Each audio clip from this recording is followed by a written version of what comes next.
everyone! Welcome back to another episode of Animation Pilgrimage, where we take a look at every theatrically released animated film ever released. Today we're looking at the last, I think, of the 1941 movies, Mr. Bug Goes to Town, or otherwise known as Hoppity Goes to Town, or otherwise known as Bugville. I think for the sake of this review, we'll refer to it as Hoppity Goes to Town. I was gonna say Bugville. Rip. Well... Because that's the title it actually showed when the movie started. Did it? Bugville? Yes. Okay. It said Bugville. Mr. Hoppity Goes to Town.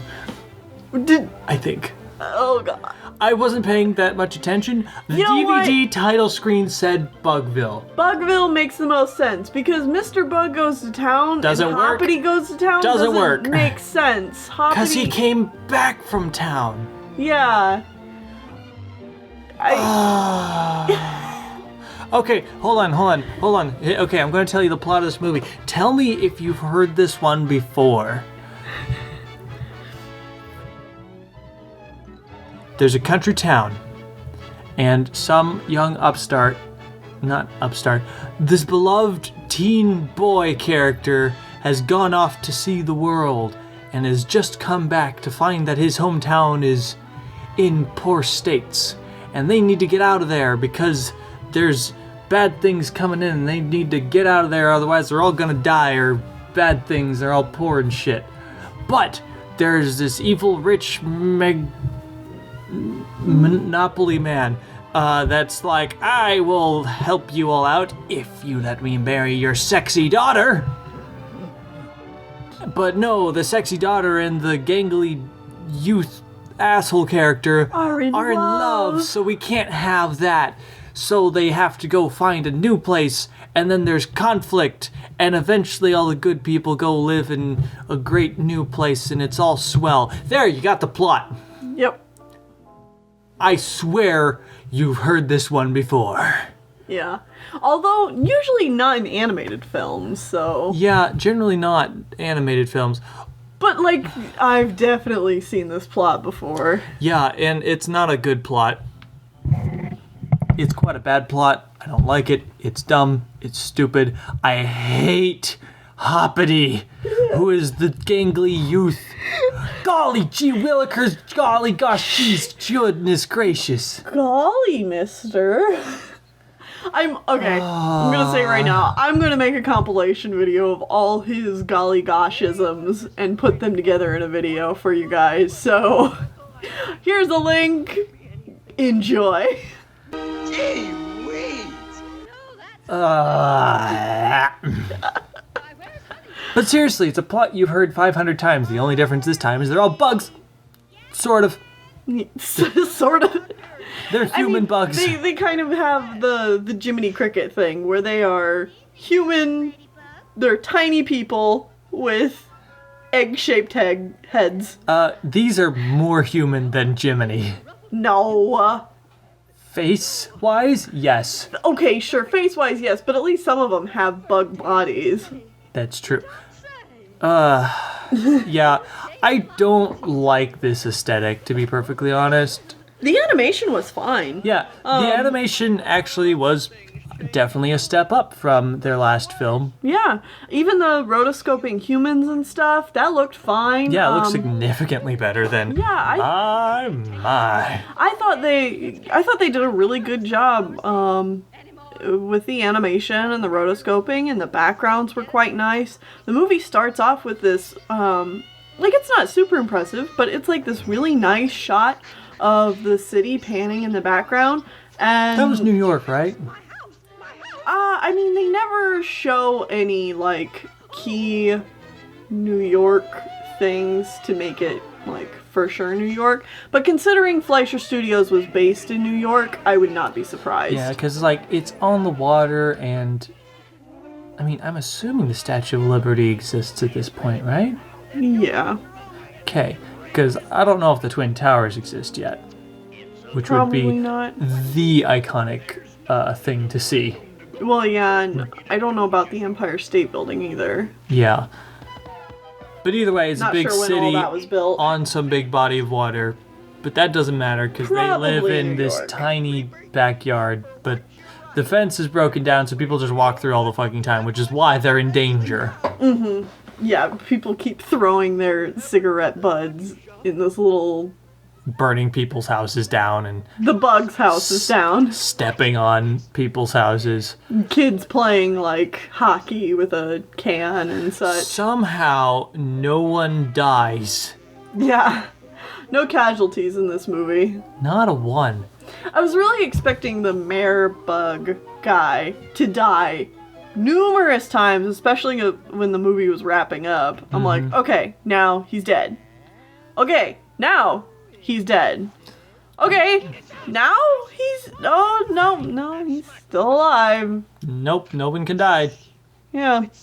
I mean, it's like, I know that censorship had, like, in the 30s had, like, stopped a lot of what could and couldn't be shown on television, but it's like, killing a villain is usually, like, the one thing where it's like, yeah, now you can show him and Yeah, do something more graphic. hit his car on the train tracks, make him explode. He falls off a cliff, something. Yeah, I was expecting him to die and nothing, and it's still so weird to see Fleischer Studios go from Betty Boop. Betty Boop and like these really edgy talking about drugs and Risque shit. Yeah, and all this risque stuff. To the most boring, family-friendly bullshit. Right, like they just really got their... They lost all their fangs and claws. Someone just neutered the shit out of Fleischer Bros. Yeah, and... Well, actually, Fleischer Bro. Right, although I was a little confused, because according to my research, you know, like, they split ways after Gulliver's Travels, but when we started this up, it still said directed by Dave Fleischer. So I was like, huh. Okay. I wonder if they somehow both kind of worked on this, but they stayed away from each other. You know, that kind of thing. Okay, that's very possible. Yeah, I mean, and who knows, maybe there's some kind of contract, because, you know... They had to, like, work together. You could get away with this back then, is, you know, like, even if I'm not a part of this production at all, you can put my name on it. Yeah, that kind of thing. Yeah, that's very possible. So, like we said, the animation in this is definitely a step up from what we saw in Gulliver's Travels. I would not say that any one specific character is unbearably obnoxious. No, but it is all just- very, very bland. It's all very bland, and everyone's just kind of Generic, nice, kind of annoying, but not like... They're not even annoying. They're just generic, nice people, which, if you find that kind of thing annoying, it'll be annoying. I do. Yeah, I do too. No, now One we thing- did say that they did... Okay. Oh, what I was gonna say is the facial animation is still Yeah. not great. Like when they do most of their shots, they have like these kind of flat shots where like they have characters far enough away from the camera that you're seeing like their whole body, which isn't great staging. But it's what a lot of staging was back then because it was easier to like paint backgrounds for and such. Yeah. Yeah, you did not see a lot of close-ups of characters in this. But when you did, they aren't fun to look at. No, it's like, oh, don't. That's- It does stop. I don't want to look at you. That's when the cracks in the animation start to show. Yeah. What were you gonna say? What I was going to say is, like, we did say that they got neutered, like, risque-wise, but that being said, this movie did still have a couple of blatantly racist things in it. Mostly Native American things. Like, holy crap. Shit. Yeah, there's one point where Hoppity is being electrocuted and he just goes into like this... He gets Indian- electric lights that make like those stereotypical chief feathered headdresses. And he's like Doing like an dance. Indian dance with a tomahawk and shit. It's like, wow, that's And then not one of the cool. bad guy characters starts going like, Yeah. yeah. Later, that same character that was making the hooting noises, while holding a pile of rice, goes ching chang chong rice, and his eyes get super racistly squinty. Yeah. It's like, that's not cool, yo. That's straight Well, and racist. then they have one more that's aimed at Native Americans. Where Again. where it's like they all fall and like hit a wall really hard, and so they stack like a totem pole, Yeah. and their eyes get all big, and they're like Like, looking their from dimensions side to side, get and like the changed. music even goes like, Indian again. yeah, it's like yay, Goody. lovely. I mean, that being said, the Fly character himself looks like he was probably supposed to be some black stereotype to begin with, but I don't think that they actually went that route, which is a good thing. Yeah, that's definitely a good thing. He's just kind of a bumbling sidekick character, or like sidekick henchman villain character, more than anything. And those two, okay, there's like the bumbling fly and And the the mosquito. They keep having this weird run-on joke where they get mad and then suddenly start like dancing or I don't know what the fuck is these guys' deal. it. It doesn't. And I don't think they're gay if that's what you're going for. No.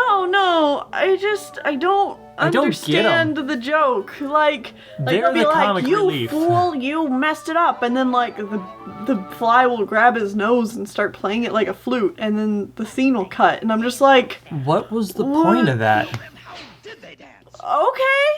all right. I guess that we're moving just on. happened. Yeah, because most of the slapstick comic relief is denoted to these two guys and then the evil beetle millionaire guy. I just feel like. Okay. I just feel like Fleischer Brothers either have a sense of humor that is just like totally off from our sense of humor and we just can't relate.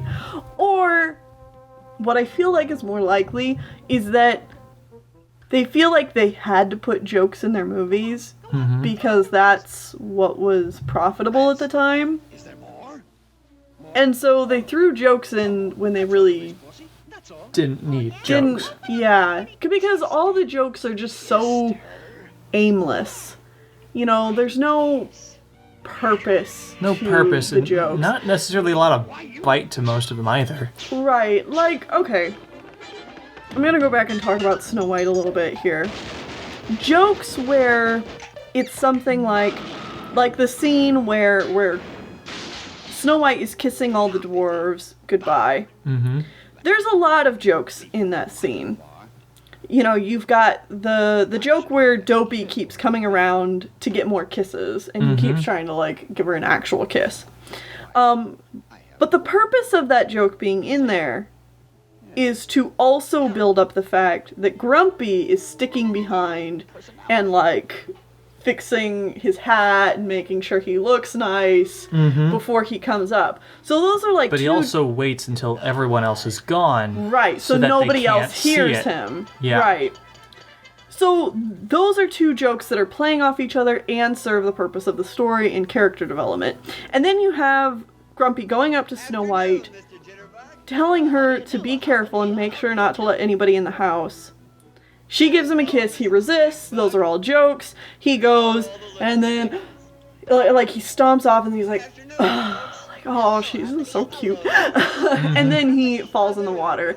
And it's like, And then runs also into a the joke, tree. and runs into a tree. And, you know, and all of those are jokes that serve a purpose to show off the characters, to give Grumpy comeuppance for being who he is. You know, like, It just shows how his character has grown throughout the movie. so when I say that jokes are aimless, I mean they just don't have this flow to them, like scenes like that in Snow White. Because in this movie, jokes are, And then this happened. And then this happened. And then this happened. And then we can ignore it. And then somebody got hurt. And then... Oh, look, they all get electrocuted again. Yeah. Moving on. It's just like... Okay. And, you know, of course sometimes people just write jokes like that and it works. But when that is your only kind of joke, it just feels so flat. And there's just, like, nothing connecting you to the story anymore. Speaking of story, they still had a lot of issues with pacing in this movie. It's a lot better. It's a lot better, significantly better. Still slow There's not as a heck. 6 to 7 minute scene of them tying up anyone in this movie. Right? But there's still just a lot of padding and like scenes just kind of go on for a really long time. And then there's points where the plot has mostly been figured out, and then the movie makers are like, well, how do we keep moving the plot forward so characters go off to do some contrived thing just to get the plot moving again? Because it's like, thing comes up, it becomes solved. We run out of ideas, so this happens. Yeah, I guess the characters go do this now. Right. There's no overarching flow that makes this movie work. Yeah, like, plot points don't really connect to each other, as in, like they don't lead from one situation to another. It's like, one plot ends, and then we're like, okay, what do we do now? I guess we move on to this plot. But, like, it's all serving one long narrative, which really makes it feel disjointed. Yeah, because Like, everything is ultimately for this evil guy to get the girl and get rid of Hoppity, and the townsfolk are all trying to find a better place to live, but no one scene directly leads to the next one. They're all just kind of segmented and separate.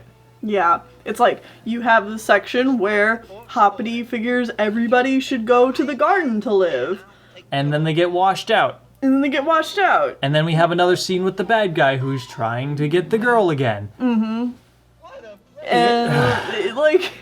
it just keeps doing it's almost episodic like Pinocchio was, But badly. yeah. I don't know. Yeah. And there was like a point where we were really close to the end of the movie, and you turned to me and you're like, I actually have no idea how this is going to wrap up.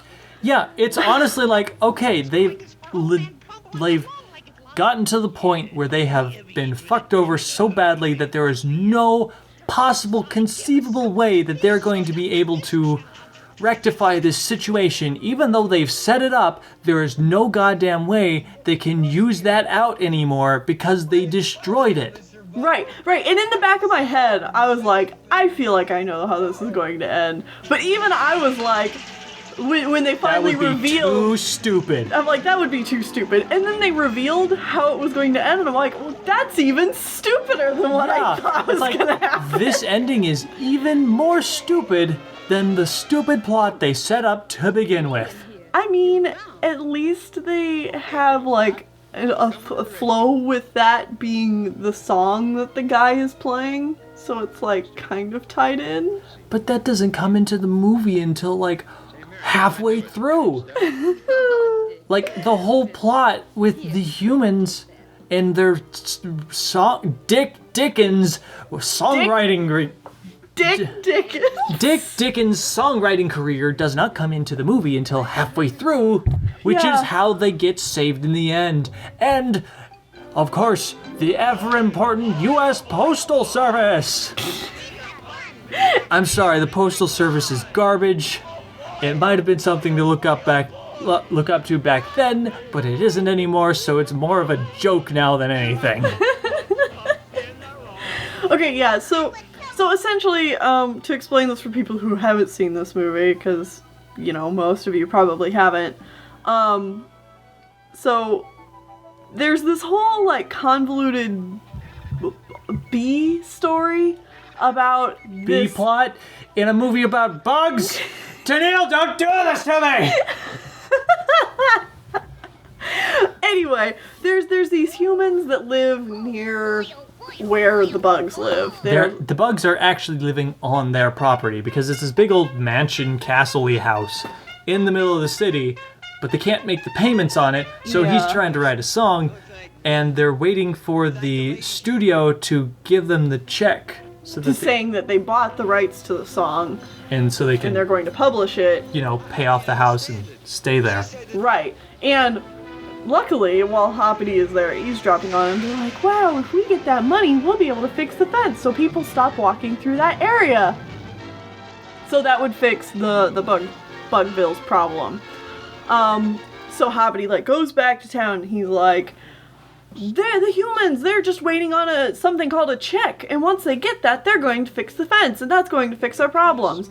And the evil beetle guy who wants to marry the sexy bumblebee daughter is like, oh, I can be evil and use this to my advantage. So he steals the check letter and hides it. Right, and hides it. So... Then, later we get a scene and everyone's like, Hoppity, when are they gonna fix the fence? You told us they were gonna fix the fence! And, like, days go by and nothing happens. And Hoppity jumps back up to listen to the humans and they're like, oh, we got a letter. It's a foreclosure. We have to leave. And then they get kicked out. And the house gets torn down. Mm-hmm. It's like, wow, okay, now everyone's screwed because now a skyscraper's being built here. And the Beatles like, shit! That's gonna ruin my property too! And then... I did not think this through! I didn't think this through! And then... Later, like, the skyscraper's being built, and... Man, they built this thing really fast. Really, really fast. And then... So the skyscraper's being built, and Hoppity... Has found the check.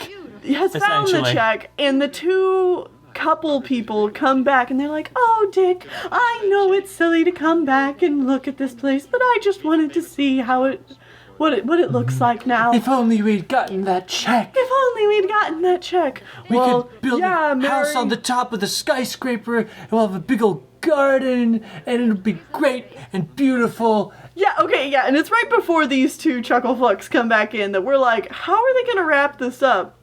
And then these two come in and they start talking about how they want to build their house. If only they got that check, they could build their house on top of the skyscraper. Spoilers! They get the check back. And they build their house on top of the skyscraper. And the bugs, who climb this skyscraper the entire time it's being built, finally get to the top, but it takes them like forever because by the time they get up there, the couple has gotten their check, they have made more music, sold more music, got enough money to build their house on top of this skyscraper so that by the time the bugs get to the top, it's already there and waiting for them. Mm-hmm. And that's how the movie ends. Yeah. It's like a Moses story. Kind of is. Just like in the very last 10 minutes, like them moving to the promised land. Because we're going to the promised land. Yeah. Oh. This movie was an adventure. Yeah. Takes a lot of leaps in logic. Yeah. But lots of them. I mean, you know, like we said, I definitely think this is better than Gulliver's Travels, which honestly surprised me. I was not expecting this movie to be as decent as it was. Mm-hmm. Yeah. Considering it has 3 names. There's a big problem with having a movie have multiple names. It's really confusing to the consumer base. Right. As you might expect. So, Tennille, I have a couple of questions for you. I don't know if you'll be able to answer them, but I'm curious. Uh-huh. How well was this movie received? I don't know, actually. It was like... All I can really tell you is that this was the last film that came out. Well, okay. This movie came out in December. Mm-hmm. Oh. Oh, yeah. Now, this is going to sound terrible, but can you remind me of the date of Pearl Harbor? It's either the 7th or the 9th. For the record, I always get this number confused because my dad played a joke on my oldest sister Christy, because her birthday is either on the 7th or the 9th. And Pearl Harbor is the other. And Pearl Harbor is the other, and so he would always pretend to get them mixed up. And it, like, jokingly would make her mad. But now it's seriously just messed you up and you have no idea. But now which it's one messed is me which. up, so I can't remember which is which. Okay, but this movie came out just before that. Yes. Like, right at the very beginning of December. Yes. So, yeah. So, I don't know if necessarily, like, critic reception and all that, no one really remembers this movie because people were worrying about other stuff. More important shit going down, so people kind of stopped going to the theaters, and I'm sure that meant this movie didn't do very well. Probably not, no. Hooray. Hooray. And so that's the last Fleischer Bros movie that we are going to see on Animation Pilgrimage, correct? I think so, unless one sneaks up on us in a few decades, but I highly doubt it. Well, Fleischer Bros as closing... Well, we will be watching some Fleischer Bros cartoons. Okay, yeah, so they still have some cartoons. Mm-hmm. But as your movie career was incredibly short, and they weren't terribly great, but good on you for trying, I guess. Yeah. Someone had to. You made your mark. You made your mark on history. I guess. I guess. Anything else you want to add? Not really. I don't know if I have a whole lot more to say. I mean, other than the fact that this was the last movie that was released before the U.S. Pearl Harbor.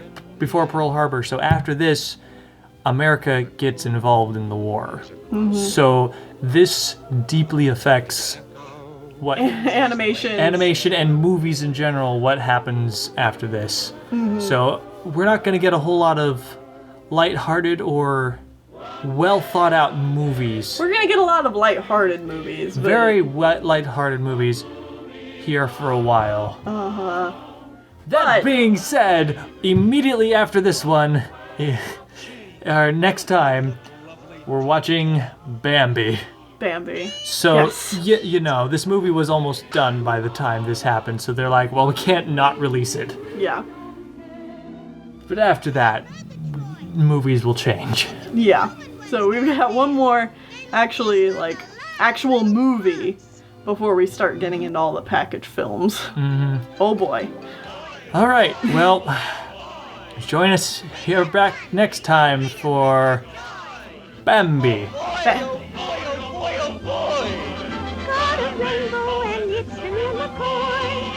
There are bumps in the road. And with tilt, a darn heavy road. But boy, oh boy, we've got fun, we've got freedom, we've got joy. We got fun, we got freedom, we got joy. For him.